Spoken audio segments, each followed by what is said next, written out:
here's what's going on for 2023. Clearly, we saw the highest interest rates that I think we're going to see in this cycle, and we're absolutely moving down the backside of this slope, but it's going to be a bumpy road on the way down. The cool thing is 2024 is looking very, very promising for current homeowners who are looking to make a move that they haven't been able to do before because they felt stuck in their current home.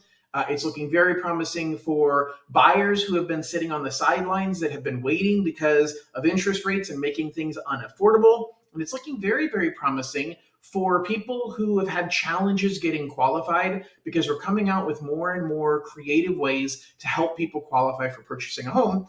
And it is super promising for the new Dream for All program, the revised version of Dream for All that is going to be launching this spring. And so I'm super, super, super excited about that. And so a few events I want to remind you about is on Wednesday the 10th. I know for sure it's Wednesday. If my calendar dates are wrong, it might be not the 10th, but on Wednesday, a week and a half from now, from 1 to 2 p.m., I'm doing my annual market update on where the economy is at and where I think it's going, where the housing market and interest rates have been and where I see them going.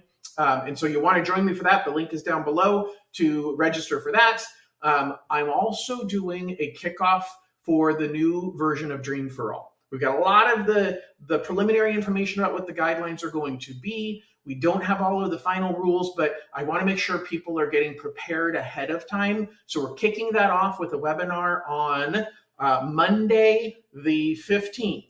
Positive it's Monday, may not be the 15th, but I'm pretty sure it is. Okay, so Monday the 15th, it is going to be at 7 p.m. And it's going to be a webinar. So the link for that is also down below. That'll give you all the details you need to know if you're a home buyer looking to qualify for Dream for All, if you're a realtor looking to help your buyers qualify for Dream for All. So that's coming on Monday the 15th. As far as kind of where things are going, clearly rates are moving down.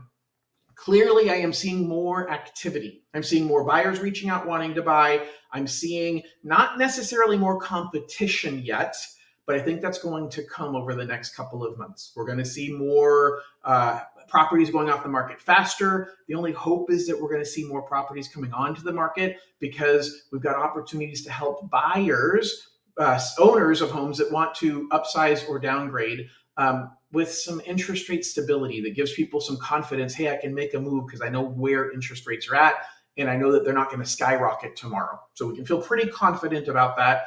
And I am super excited about some of the new programs that we've been launching. So I'll give you a couple of quick stories. First of all, our new second mortgage that we are doing internally is a home run.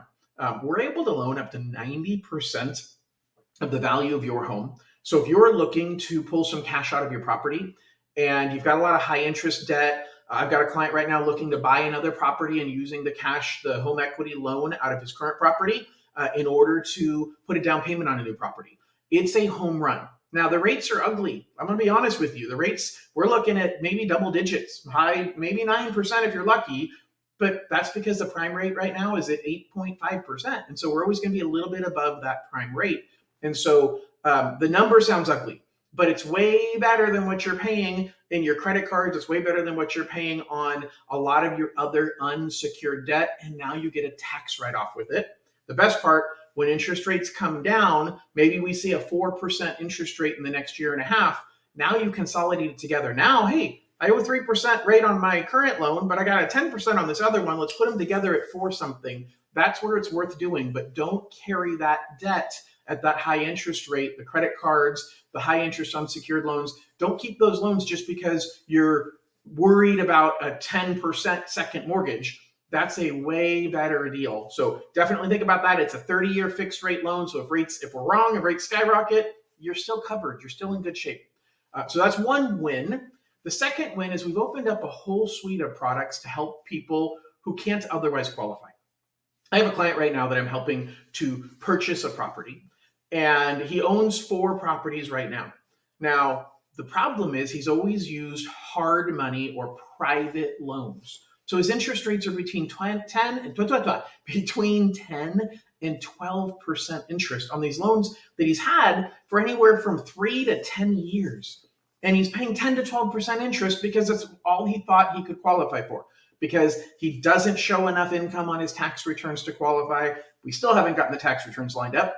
And he thought his credit wasn't good enough previously to qualify for traditional mortgages. The truth is, I'm able to help him buy a new property and refinance all of his debt, and we're getting his rates between 7.5% and 9.5% on average. That might sound super high, but here's the deal. I'm not proving his income at all. I'm not looking at his tax returns. I'm looking possibly at his bank statements, and he's got good deposits coming in through his bank account, or I'm simply looking at his rental properties, and as long as the rental income from the property is greater than the payment that he's making, then I don't care about any of his income qualification. And I'm going to allow him to pull cash out to purchase a property. I'm going to allow him to finance that new property that he's purchasing and put some money in his hand in order to remodel the properties that he currently owns. All of this without proving income, all of this without raising his interest rates. And as a matter of fact, we're saving him money on interest because we're dropping him from 10 to 12% down to 7.5%, 8.5%, 9.5%, somewhere in that range, depending upon each property and how they're structured. Why do I tell you all of this? Because there are so many people that you know. You might be one of them. You might have helped one of them purchase a home or know one of them in your family that thinks, I don't qualify because. And there's a lot of opportunity for make sense situations. And yeah, the rates are higher than what conventional loans are, but it's still cheaper than what you're spending, especially if you have a hard money loan or a high interest rate private loan. So don't let yourself believe that you can't do anything else simply because I can't prove what the bank wants me to prove. So reach out to me if you have any questions. I am looking forward to an amazing new year. I'm looking forward to all of you joining me the second Wednesday of the month. I think it's the 10th, from 1 to 2 for my market update and projections of where things are going. And then the third Monday of the month at 7 p.m., which I think is the 15th. I should have looked at a calendar before I got on here. But anyway, join me for the California Dream for All launch webinar where I'm going to talk all about how it works. And please share the links for both of those events to everybody that you know. Everybody, from my heart to yours, from my family to yours, Happy New Year. Hope you had an amazing holiday season, and I look forward to taking great care of you and anyone you trust to send my way in the new year. Bye-bye.